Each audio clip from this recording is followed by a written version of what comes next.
Welcome to Financial Ginger. Guys, I'm excited today because I'm going to share my general framework for basically how to retire, right? And this is a very loose general framework that's going to apply to a variety of ages, a variety of incomes.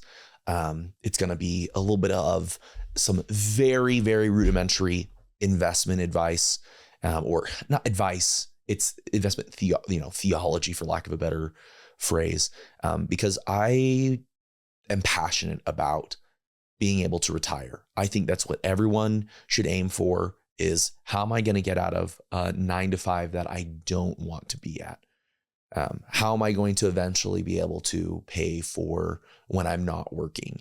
And there's a variety of ways to do it. I mean, I've been fascinated by the FIRE movement, and the variety of movements within that, of the retire early and take many mini retirements, and all the different financial philosophy that goes into that, coast FIRE and things like that. But anyways, so I'm going to talk a little bit about this, and I hope you guys can get some value out of it.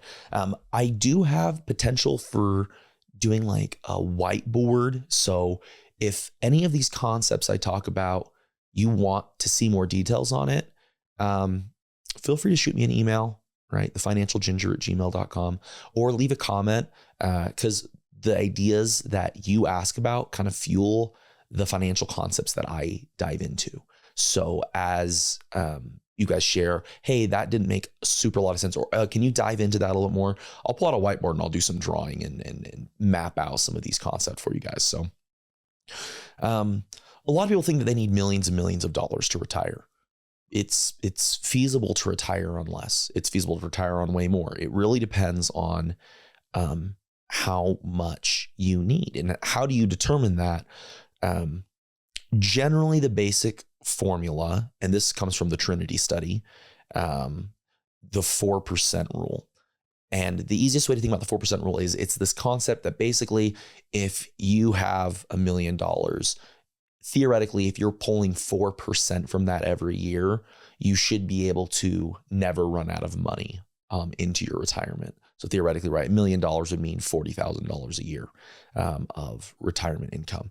Another way to think about that is to just 25x the spending. So if you're like, oh, if I want $100,000 a year in retirement, multiply that by 25, that's 2.5 million. Okay, that means I need 2.5 million. And this is a very basic formula, because right, if you look up stock returns, the average return of the stock market since it was started about 100 years ago has been about 8 to 10%, depending on the type of investment philosophy used. But let's average it and say 10%. Okay, well, why would you plan on only having 4% a year if the stock market's been returning 10%? Some people do that to simplify taxes, but oftentimes it's to account for inflation. Right? Over time, things get more expensive. If you've been trying to buy a house in the Utah market or get insurance in the Utah market, obviously, you know that things have inflated over the last 5 years, 6 years. I mean, the first property I bought was a little condo for about a little over $200,000. Nowadays, that same condo from the same builder, they're selling them for like $340,000, right? And you're like, oh, in like 5 years, that's gone up 50%. In fact, during the height of the crisis, I saw some condos that were new going for like 370, little 3-bedroom condos. So anyways, you have to account for inflation.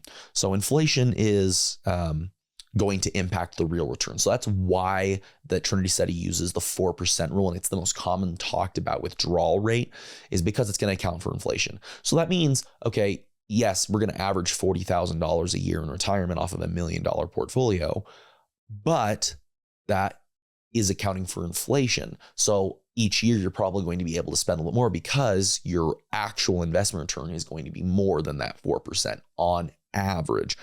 I can get into into actual retirement and some of the things you use, like bond ladders or CDs or cash or things like that can help offset some of the risk of having all of your money invested in retirement. But that's not the purpose of this episode. It's to talk about the basic formula for how to prepare for retirement. So 4% is a safe rule, but it's not always accurate because there's tax advantaged accounts. So if you have a Roth IRA, or if you have your work IRA, or if you have a typical brokerage that you've been already paying taxes on over the years as you've bought and sold investments and as you've put more money in, you might have a lower taxable bracket than you need. Another thing that you might think is, oh, well, if I make $100,000 a year, I need $100,000 a year when you retire. Okay, well, that might not be true, because what about your tax rate now? That might be lower in retirement. What about Social Security? When you take Social Security at 70 or 63 to 70, depending on your age and what year you were born, that's going to offset your need. Because if you're able to get $2,000 a year, a month in Social Security benefit, $24,000, okay, now you only need $75,000 to have $100,000. Oh, you have a mortgage right now and you're paying $2,000 a month on your mortgage. Okay, if you can take off $24,000 a year because don't have a mortgage, your taxes are lower and your income. So you take those two things alone, Social Security that you'll eventually have, and you take off the mortgage that you have, because theoretically when you're retired, your house is paid off. Not for everyone, but that's one thing. If you anticipate and plan to do that, you now need less income in retirement. Another thing you consider is investment rate. If you're making $100,000 a year and you're saving 20% into retirement, that's $20,000 a year. You're like, oh, take off 20,000. Okay, Social Security is making up 24,000. My mortgage is gone, so that's $24,000 a year. I mean, obviously, you still will have to escrow for some property taxes and stuff, but that can be built in the budget. I'm not saving for retirement anymore. You take off those three numbers and you're like, oh, that's $70,000. Okay, maybe I'm realistically only needing $30,000 to live on my base without taking into account mortgage and investing for retirement, right? And obviously those are very rough numbers. Adjust those for yourselves. Like, write that down. What's my rent payment? Okay, if I'm planning to buy a house and get that paid off before I retire, well, now that turns into a $2,000 a year tax bill or whatever taxes are in your area. Or if you're in some places, you only have property tax or you only have income tax. So that's nice to be aware of too. So yeah, that's why that 4% base rule might not be accurate, because people think they need as much income as they have now, and you probably don't. So most people are multiplying the wrong number. So you need to multiply the amount you actually need in retirement. So I'd love if you leave a comment. How much did your theoretical fearful number change from after I talked about that, right? It's like you're thinking, oh, well, Jacob says I need $2 million to have $80,000 a year. I need $2.5 million to get $100,000 a year of retirement income. Oh, well, once I take off my mortgage and the facts I'm saying, oh, I only need $50,000 a year. Oh, I only need. So let me know in the comments how much retirement income or how much investments you'll need to be able to support your income needs in retirement. I like to think about this. Retirement, as I've already stated, retirement isn't about replacing your income. It's about replacing and covering your expenses. And obviously you do need to account for inflation, but that's why a lot of people use that 4% rule, because for a typical 25-year retirement, right, retiring at 60-ish, living to about 95, 4% is going to do great. There are some arguments if you're looking into concepts about retiring younger, like retiring at 55 or retiring at 50 or whatnot. Obviously, you can't account for Social Security as quickly, but also the longer that horizon, the more time your money has to compound. So there's some arguments that the 4% rule is a safe withdrawal rate. Depending on how the economy goes, 5 and 6 can sometimes be safe too. And right there, so there's a lot to be said about that. So what disappears in retirement, right? We've already talked about mortgages. Mortgages are usually going to go away. Ideally, you have that paid off by the time you retire. Ideally, you're not saving for retirement anymore because you're now going to be spending. Potentially, you have a lower tax rate. So here's another example, similar thing, but at higher income numbers. So let's say you're making $200,000 a year, not the $100,000 I've been talking about. Okay. Your average mortgage on a higher value home in Utah, like $800,000, $900,000, some of these more expensive homes, which people that are making more income usually tend to have, that's probably about $4,000 a month for a mortgage. So let's flatline that and let's say it's about $50,000 a year. Okay. If you're investing about 15% of your income a year, so a little bit lower, that's another $30,000 a year. When you drop from $200,000 to lower when you're not, paying social security taxes, which for self-employed people is 15.3%. If you're not, it's like 7.5. So potentially that's another $10,000. It's like, oh, I just took $90,000 off of that. I might only need $110,000 a year to support the same lifestyle. Now, one thing that I'm going to do a more of a deep dive on in a later episode is about the retirement smile, they call it. People usually, when they first retire, they tend to spend less. Obviously, they might spend more on travel, but people spend a little bit less. I don't know if that's due to fear or people like getting used to retirement. How are you spending your time? People get into hobbies that might have some expense, but you're not commuting to work. You might not have to worry about transportation expenses. I don't know, but the studies suggest people usually spend about 80% of their normal spend after they retire.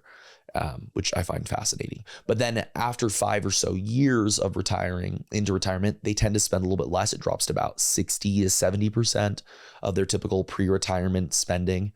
And then a lot of people after 10 years into retirement, it tends to go to like 50 to 60% spending with the exception of healthcare.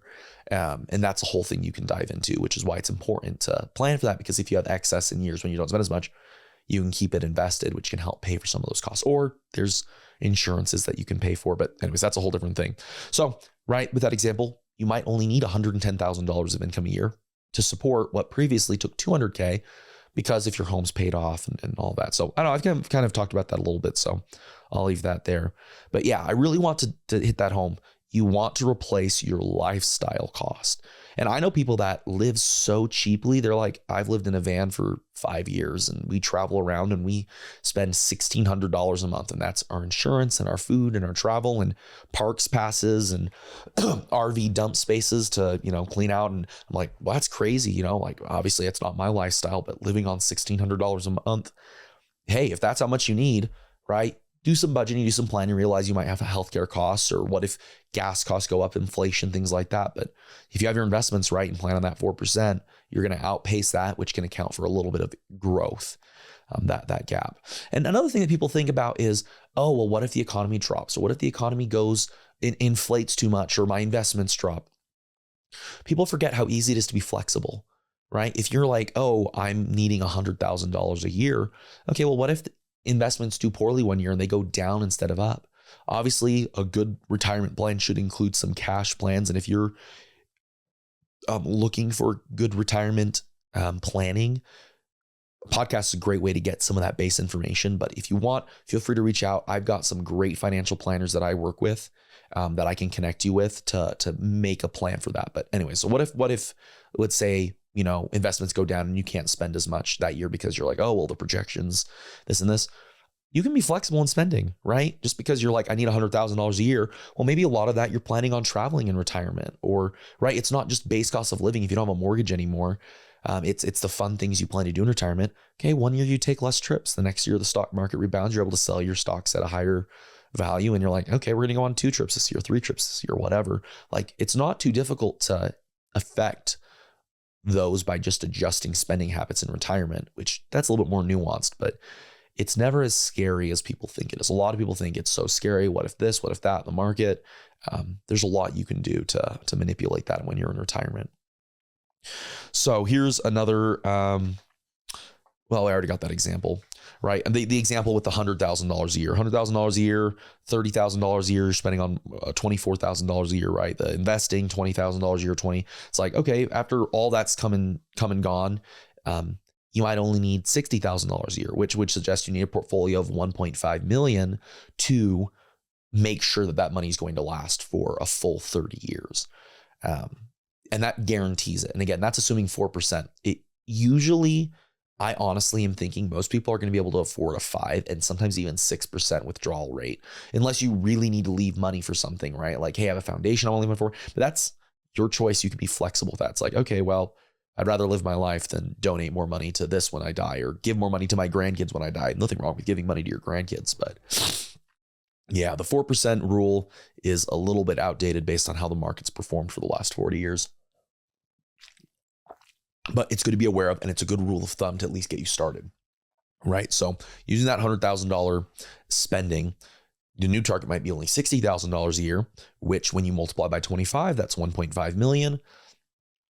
Perfect. That $60,000 is never going to run out for 25 years. And that's kind of silly as well, because you think about it, 25 years at 60,000, you can definitely spend more than that.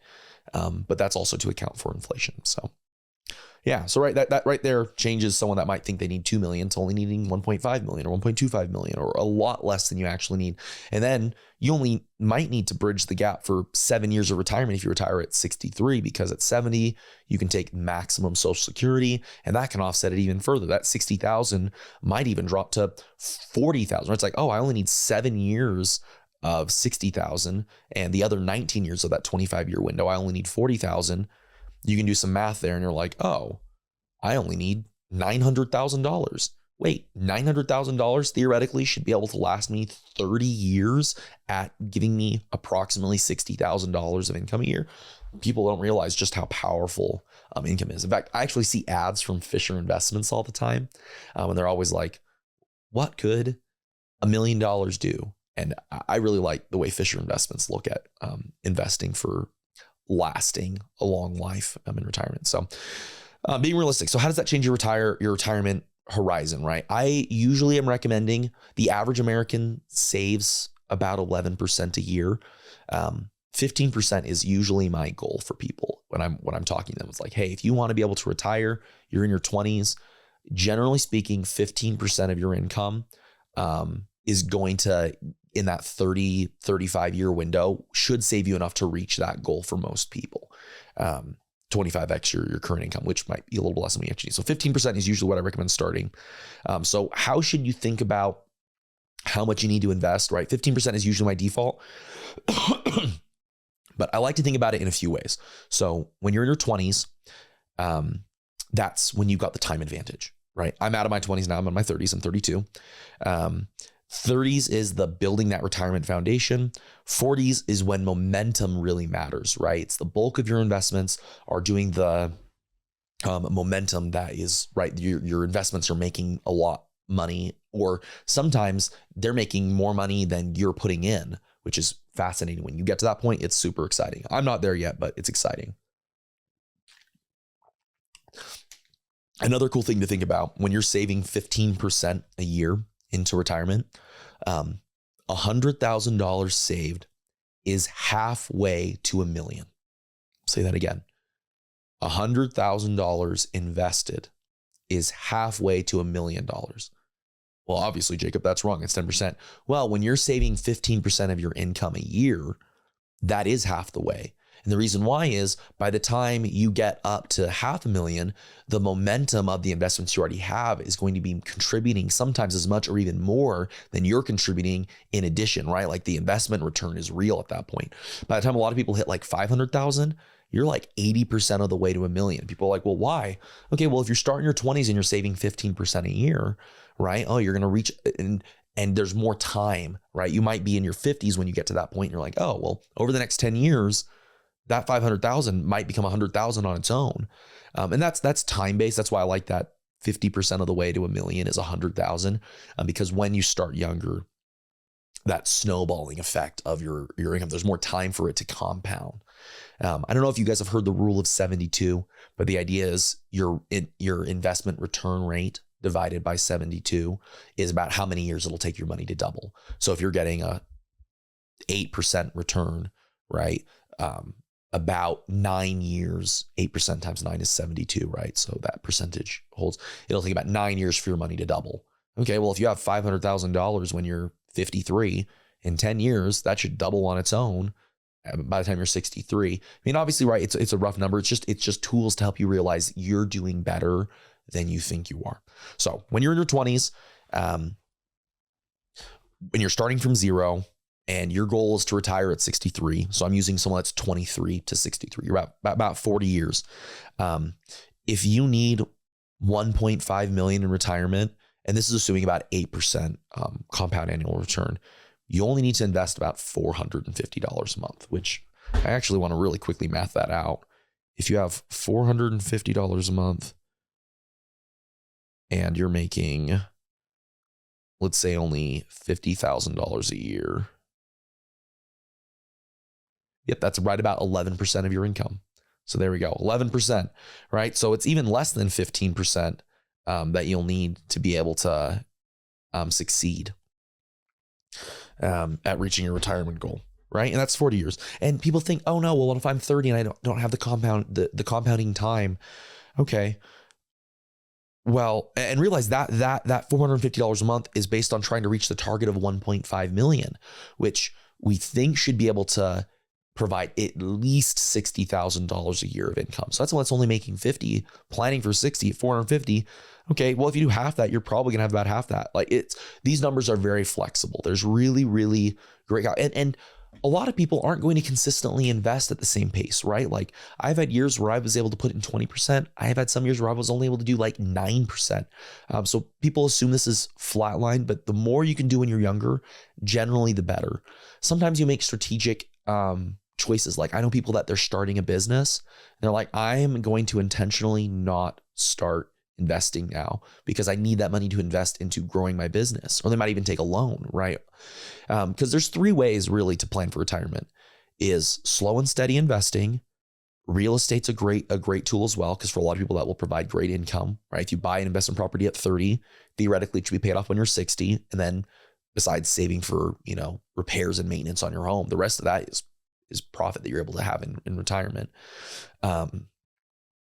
And then the third way is building a business. Some people, they're like, hey, they built a business. They're in their 60s. They're able to sell that business for $3-4 million, right? That right there is a retirement plan. So there's multiple ways to retire and to plan on that.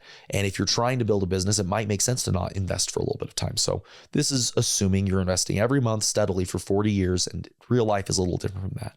But it's a good benchmark, right? Like if you're in your 20s and you're able to invest $400 to $500 a month into a retirement plan, a Roth IRA, a brokerage account, you're doing good. You're on track for $60,000 a year in retirement income, which I think is great. And it might be even more than that, right? That's assuming only 8% return and a 4% withdrawal rate. So there's another way, obviously, to make sure you're on track. Oh, I didn't check the other ages. So if you're starting at 30, you probably need closer to $1,000 a month for that similar benchmark. And if you're starting at 40, it's probably closer to $2,500 a month, right? And you can do the numbers on your own. This is just some really quick benchmarks for you guys. But $2,500 a month, starting at 40, right? Think about it. You only have 20 years. You need more money in there to be able to compound because there's not as much time to compound. So that's why I always tell people when you're younger, 20s, that's your time advantage state. 30s, building the foundation. 40s, when momentum really matters the most. And your 50s is ideally it's fully built. And if not, worst case, right? For a lot of people, you can delay retirement. You can work part-time. I know people that they retire from their job and they go work at a coffee shop, or they go work for, I actually know someone that did this. They went and worked for a ski resort. They wanted to be a ski instructor. They were doing that in their 60s. And they're still making some money doing that. Obviously not as much as their corporate, accounting job they had before, but a lot of people assume this is no income in retirement. If you end up working part-time, that offsets this even more. You're like, oh, well, I don't have enough. I can wait till I'm 70. I'm going to work part-time and do this. Or a lot of people, if they own a business, they just step back. They're not working as much. They're paying employees more, whatever. So there's a lot to that adjusts that. So instead of getting buried in too much math, I want to ask a simple question. If I'm saving 15% of my income, what should I already have by certain ages to stay on track for retirement? Right. So think of retirement like this hill. When you're 25, the hill's pretty shallow. But by the time you're 55, you basically need a sprint. There's not as much time for the momentum to build. So 15% of your income. And this changes if you're saving 20% or only 10%. But if you're making $100,000 a year, aiming for $100,000 a year in retirement, right? You're saving 15% a year and you're starting at 25. So you've got 35 years, 38, investing that 15% a year, 15,000 a year with an 8% return, which is below market average. You should have a little over $2.5 million at 60. For most people, that's more than enough. If you're 30 and you're doing that same 15% invested, theoretically, right? You're doing that same 15% a year, $15,000 a year of additional retirement investing. You should have about $80,000 to be on track to retire with that same $100,000 of income. If not, you can adjust the goals, right? Like we already talked about at the beginning of the episode. And if you're close to 40 it should be about $250,000 to $300,000 invested. And again, that's depending on your goal. If it's 1.5, 2.5, and there's a lot of calculators out there that you can use to adjust. And then when you get older, right, at 50, it should be about 650,000. At 55, it should be about some of these notes are a little bit wrong. 1.5 million. And then, right, by the time you're 63, you should have the full amount that you need invested for. That's again based on the $2.5 million goal. So I think that's pretty cool. That it's not as crazy. So if you look at your investment portfolio and you're like, oh, well, I'm 40 and I have about $250,000 invested. Sweet, you're a little bit below that theoretical need for the 2.5 million goal. Okay, well, if you run some of those numbers yourself, and I really just want this to be some benchmarks, right? To be like, I'm on track, and I don't want this to be all about alarm and being scared or worried. So yeah. Now, here's what's interesting. Compared to that higher goal of 2.5, like we talked about earlier, going to 1.5, you need a lot less money, right? Like when I said at 50 years old, you need a little over $1 million. At 55, you need like $1.5 million. Well, if the goal is only 1.5 million of retirement assets, right, to produce about 60,000 ish plus of retirement income. Okay, well, at 30, you don't need any money invested, just like before. At 35, instead of 80 grand, you only need 60.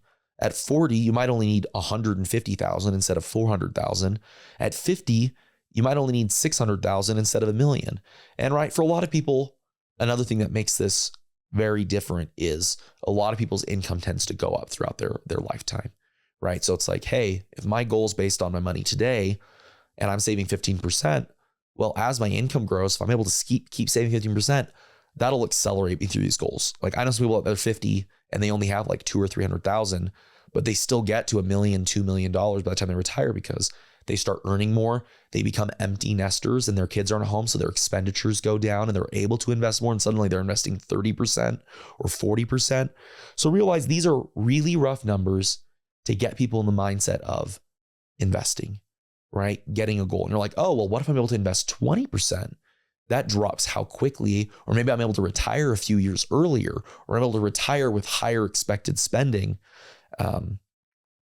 So one thing I want to get across in terms of thinking about this is lower lifestyle costs needed in retirement reduces the stress on how much you need to have invested, or it gives you more flexibility if you're able to live on less. So yeah, I think that's pretty exciting.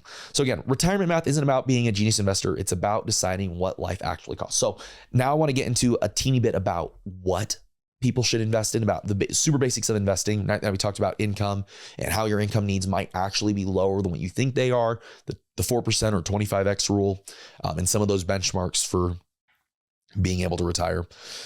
Retirement math isn't about being some genius investor, right? It's about deciding what life actually costs and climbing that hill with simple investments. So we want to talk about the types of tools you can invest in. So where is it? There we go. There is 3 basic retirement vehicles that people are going to use. Obviously, if you're employed and you've got a 401k, that's going to give you some tax savings now, and then you pay taxes later, unless it's a Roth 401k. If you have a Roth 401k, I highly recommend doing that because that's essentially going to be tax-free in retirement. You're paying the taxes now instead of later, which, right, think about it. I'd rather pay taxes when I'm making less money now than when I'm making more money later. If I can afford it now, then that's less money I have to worry about being tax retirement. But you can split them. Right? Like you can take the advantage of the 401k or Roth 401k at work. Most people are able to put $6,000 to $7,000 a year aside in a Roth IRA. And again, these are just vehicles. We'll talk about what the investments actually are. And then any excess investing beyond that. I mean, obviously there's HSAs and things like that. If you have high yield, or not high yield, if you have high cost health insurance, you can be eligible for a health savings account and put money into that can grow triple tax free, no taxes now or growth or later. But I do a blend of them. I've got a brokerage account because I'm self-employed.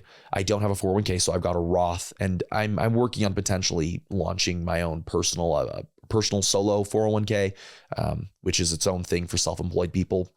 But right, so I'm like, I've got some tax-free money that I'm putting in that's in this tax-free bucket, and I've got some a traditional brokerage account, which just you pay taxes like normal. But then what do we put in it? I recommend low cost ETFs. And ETFs are exchange traded funds. So you've got your typical stocks, right? You can buy Home Depot, you can buy Visa or MasterCard, you can buy Costco stock, you can buy Nvidia, you can buy Nintendo. You can buy any of those stocks. An ETF fund broadly buys a lot of stocks in one go. So it can be like, hey, this is a commodity ETF. It's going to buy 100 largest commodity funds. This is a broad market blue chip, large cap stock fund. It's going to buy the 300 or 60 or 200 or whatever they are, largest blue chip, huge companies in America. I have a foreign ETF that I use that buys real estate company stocks in foreign markets that are non-US. You can build a pretty comprehensive portfolio by doing some research, or if you need a financial planner and you don't want to deal with this yourself, talk to me, send me a message, leave a comment, email me at thefinancialginger@gmail.com. I can connect you with some great financial planners that work in all 50 states that I work with some of these people myself to develop my investment philosophy. But you can get a simple plan with 4 or 5 ETF funds. Or like I've got a broad market US blue chip fund for large cap. I've got a small cap fund, which is buying smaller companies that aren't as well known, that are growing quicker than the big companies might. I've got a foreign ETF that buys foreign real estate. I've got a commodities fund, right? 5 or 6 different funds, and you've spread out your risk. So it's not like, oh, what happens if Home Depot drops 30% in 1 year, which has happened. Even though it's a great company that's had a great steady return, you have less risk by minute. So I like ETFs because they're really cheap. Some ETFs have a 0.06% expense ratio, which, right, if you have $1 million, they're going to charge you $600 a year for $1 million invested with them. So it's really, really cheap way to invest. And the nice thing is they're buying 100 or 200 stocks or whatever their ETF is, and they automatically rebalance them for you, which usually increases your return. So what that means is some do it yearly, some do it quarterly, some do it twice a year. They'll automatically take the portfolio of 100 stocks and rebalance it. So say, oh, Home Depot's gone up, MasterCard's down. We'll sell the Home Depot while it's high. We'll buy more of the MasterCard while it's cheap and get all of them back to that same, right? Let's say there's 101% each. Or some of them do a little bit weighted where some of the bigger companies, they'll have like 4% or 3% or whatever. But anyways, you can look into it. But ETFs are my favorite because they really, really broadly diversify your risk. They have way cheaper expense ratios. Like I don't like mutual funds. Mutual funds, 70 to 80% of them underperform the market. Mutual funds generally are run by a hedge fund. You're paying higher expense instead of like 0.06. It could be 0.5%. It could be 1%. I've seen some as high as like 1.7%. So you're paying way more. They usually underperform the market. So get a broad ETF. So to simplify all this, right? The goal is to save 15%.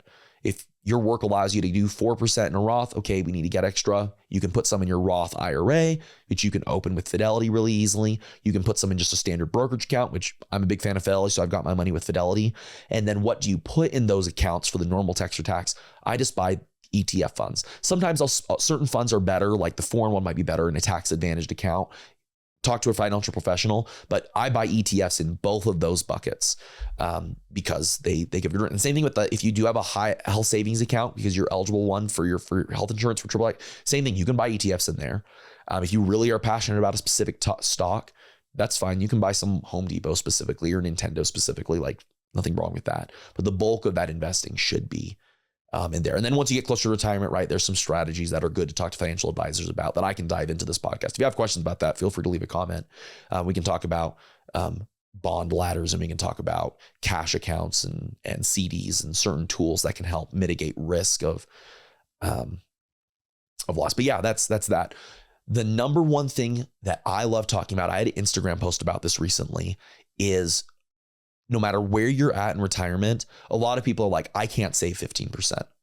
I make $50,000 a year and I can't. I'm like, okay, well, you're 22 years old. You don't need to be able to do that. Let's say you can save $0 now and you're making $50,000 a year. You can save zero of it. It's like all this is going to expenses. There's no way to cut my expenses, right? There's not possible. Okay, fine. I like to call this my 25-75 rule of income going up. So I committed this to myself, and I would love to invite you to commit. And when you commit, type 2575 in the comment, 25/75, leave a comment that says 2575. You're committing to this, but listen to it first. So I think the plan should be as your income grows, right? Because you're not going to be at $50,000 forever. 25% of it goes to lifestyle increases. 75% of it goes to investing.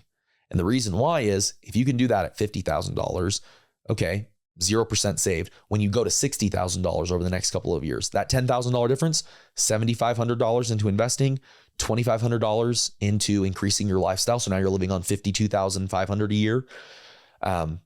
Okay, well, going from zero, you're now investing $7,500. You're now saving more than 10% of your income.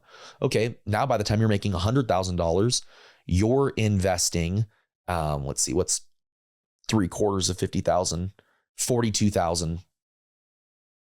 Now, sure, I've got the numbers written down somewhere, but right, 3/4 of that increase above wherever you're at now should go to saving for retirement. At least that's my philosophy.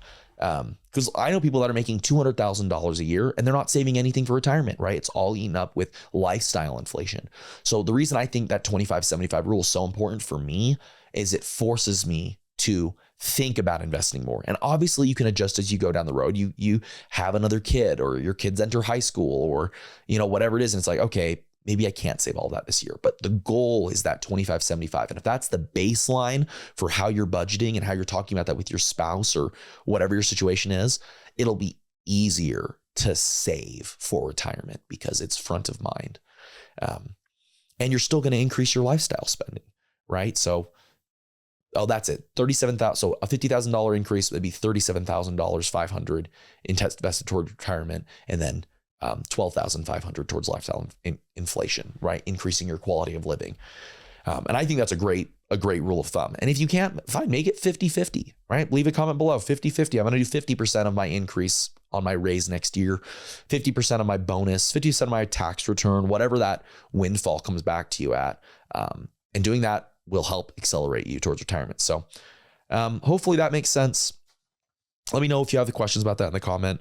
But again, this is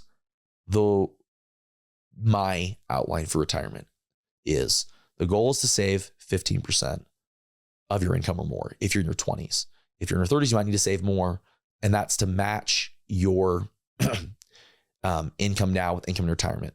Obviously, you don't need all of your current income in retirement if you can take out taxes, retirement savings, mortgages, other big expenses that will go away when you're closer to retirement. That reduces your retirement need. And then again, we talked about the rule of 4%, 25x. And that's a good rule of thumb to at least get you started in the right direction. So thanks for listening. I appreciate you guys. Leave a like, leave a follow, subscribe, leave a comment if you have questions about any of this so I can dive into it more, what you guys care about. And thanks for listening to Financial Ginger. There should be another episode above me, somewhere to the left or right, if you want to keep on listening. Thanks.